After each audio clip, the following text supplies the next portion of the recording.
দৃশ্যে দেখানো হয় যখন টিং গেমের ফার্স্ট লেভেল টেস্ট করতে এই লেভেলে বেসিক্যালি একটা হারানো পুতুল খুঁজতে হবে। তো টিং গেম খেলা শুরু করে আর অন্যরা সিসিটিভিতে তাকে দেখতে থাকে আর ইনস্ট্রাকশন দেয়।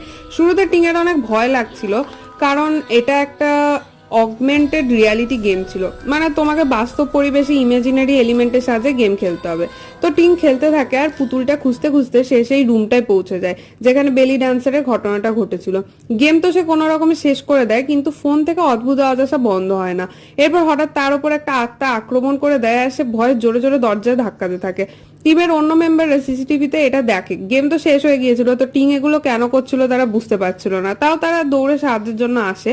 এরপর তারা যখন ফিরে আসছিল তখন টিং দরজায় একটা চিহ্ন দেখে চমকে যায়। আসলে টিং আর কায়ের বাবা অনেক টক্সিক ছিল, বাজেভাবে তাদের মারধর করতো, তাই ছোট থেকেই তাদের অ্যালার্টে থাকতে হতো। তখন কায়ে এসব সিম্বলের সাহায্যে টিংকে সতর্ক করতো। এটা দেখে টিং রিয়েলাইজ করে তার